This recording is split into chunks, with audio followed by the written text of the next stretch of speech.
अली के वालिद की माहाना तनख्वाह 40,000 रुपये है, जबकि उसके वालिद का माहाना खर्च 35,000 रुपये है। निस्बत मालूम कीजिए। इस सवाल में कहा गया है कि अली के वालिद की माहाना तनख्वाह 40,000 रुपये है। तो यहाँ पर लिखेंगे तनख्वाह है 40,000 रुपये, 40,000 रुपये।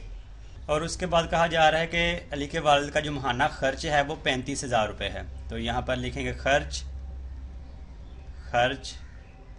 है 35,000 रुपये, 35,000 रुपये खर्च है। अब निस्बत मालूम करनी है। नीचे ये जुज़ नंबर 1 में कहा गया है कि उसकी आमदनी और उसके अखराजात में जो निस्बत आ रही है वो मालूम करनी है। आमदनी है 40,000 रुपये और अखराजात हैं 35,000 रुपये।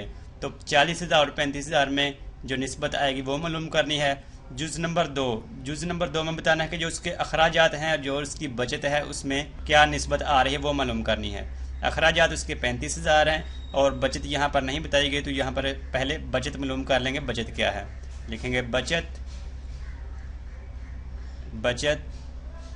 बचत मालूम करने के लिए हम उसकी जो तनख्वाह है, तनख्वाह में से उसके जो अखराजात हैं वो माइनस कर लेंगे। तनख्वाह कितनी है, 40,000 रुपये उसकी तनख्वाह है। 40,000 रुपये तनख्वाह, उसमें से माइनस कर देंगे जो उसका खर्च आया है। तो खर्च उसका है 35,000 रुपये।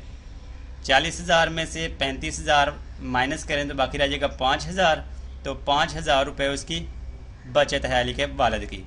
आगे जुज़ नंबर 3, और जुज़ नंबर 3 में बताना है कि जो उसकी आमदनी है और जो बचत है उसमें क्या निस्बत आ रही है। तो उसकी आमदनी है 40,000 रुपये, यानी कि जो उसकी तनख्वाह है, तनख्वाह ही आमदनी है। तो जो उसकी आमदनी 40,000 रुपये है और बचत अभी हमने ये देखा कि उसकी बचत आ रही है 5,000 रुपये।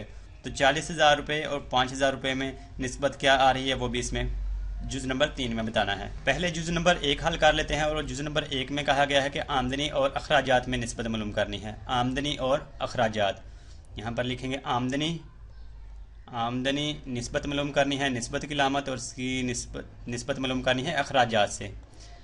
अखराजात, ये जुज़ नंबर 1 यहाँ पर हल कर रहे हैं, तो इसको जुज़ नंबर 1 का नाम दे लेते हैं।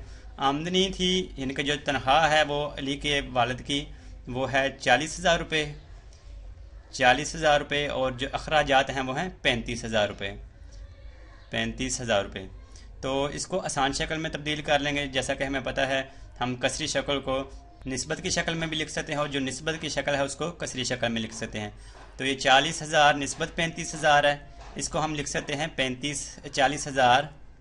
40,000 तकसीम 35,000, दोनों का एक ही मतलब है। अब इसको आसान शक्ल में तब्दील कर लेंगे।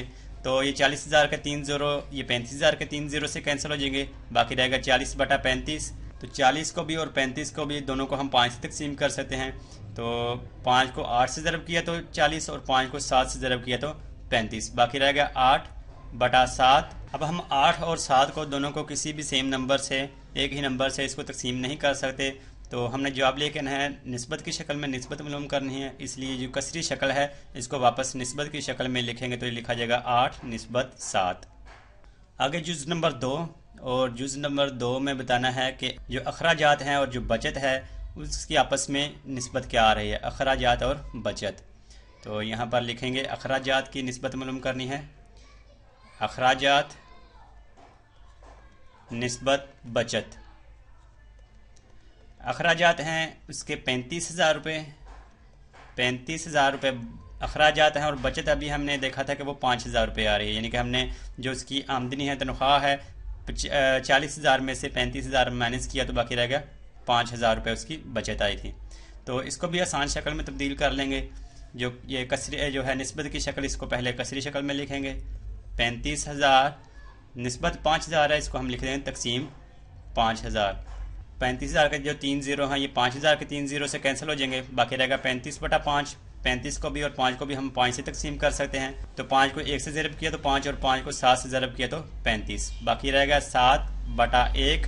और 7/1 इसको हम मज़ीद सिंप्लीफाई नहीं कर सकते, तो इसको जब रेशो की जो इसको निस्बत की शक्ल में लिखेंगे तो ये लिखा जाएगा 7/1। ये हमने निस्बत मालूम की जुज़ नंबर 2 की। अब देख लेते हैं जुज़ नंबर 3। और जुज़ नंबर 3 में बताना है कि जो अली के जो वालिद हैं उनकी आमदनी और उनकी बचत में निस्बत क्या आ रही है। आमदनी है यानी कि तनख्वाह जो है वो 40,000 है और बचत है 5,000 रुपये। आमदनी और बचत, तो यहाँ पर लिखेंगे आमदनी निस्बत बचत। जुज़ नंबर 3, जुज़ नंबर 3 में बताना है कि उसकी आमदनी निस्बत मालूम करनी है इसकी बचत से। आमदनी निस्बत बचत। अली के वालिद की आमदनी है 40,000 रुपये, 40,000 रुपये निस्बत, और जबकि बचत इसकी आई थी 5,000 रुपये। तो ये जो निस्बत की शक्ल है इसको सबसे पहले हम लिख लेंगे कसरी शक्ल में। तो ये 40,000 निस्बत 5,000 लिखा हुआ है, इसको लिख देंगे 40,000 तकसीम 5,000, दोनों का एक ही मतलब है। अब इसको आसान शक्ल में तब्दील कर देंगे तो ये 40,000 के 3 ज़ीरो 5,000 के 3 ज़ीरो से कैंसिल हो जाएंगे। बाकी ये 40/5, तो दोनों को हम 5 से तकसीम कर सकते हैं। 5 को 8 से ज़रब किया तो 40 और 5 को 1 से ज़रब किया तो 5, ये रह गया 8/1। और जब 8/1 को वापस निस्बत की शक्ल में लिखेंगे तो ये लिखा जाएगा 8 निस्बत 1।